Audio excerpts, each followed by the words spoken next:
All right, now we want to get to an eye-opening report that may make you think twice about your online use. Risk-Based Security, a security analytics company, put out an annual report revealing nearly half of all data breaches in the world happen in the U.S. We had nearly 2,000 breaches in 2016, almost 10 times as many as the next country on the list. Can you believe that? Because of those hacks, American organizations lost nearly 3 billion user records. Wow. Now, to put all of this into perspective, we're bringing in John Hai. We're bringing him back, the CEO of Trivalent Group. Thank you so much. You're welcome. For being here with us. Well, so first of all, when people see this, they say, why is the U.S. getting targeted so much? Yeah. So the first thing is it's a target-rich environment. You know, it's usually financially motivated, so there's a lot of targets in the U.S.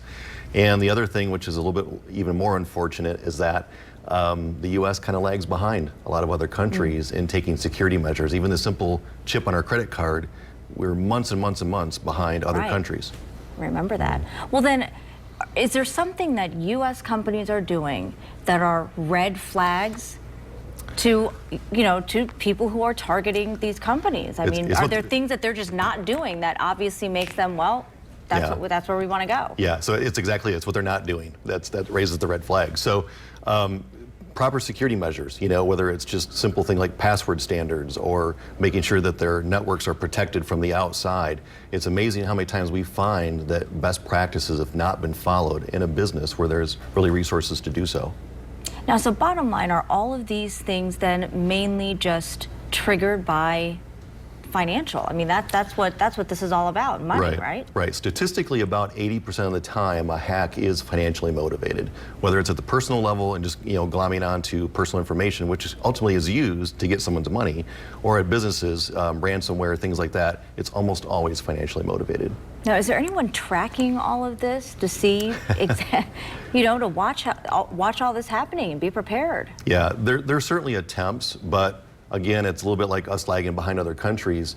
The ability to trace where these attacks come from is just a tick behind where they're actually coming from. So certainly there's some effect that's being had. There's some success, but the authorities, law enforcement, private companies, it's just a huge struggle to keep up and trace these attacks. The thing that gets frustrating too, if your company's not doing what it needs to be doing, is there something that you personally need to be doing? Well, certainly at the personal level, kind of like we've talked about before, Marley, is whether you're just in an employee situation or on a personal level, strong passwords and change those passwords. And if you're not sure about that email, then don't open it, because usually the best security measures that even a business that's minding its P's and Q's can put in place, an unknowing user can undo the best laid plans. Well, John Hai, thank you so much for your insight tonight.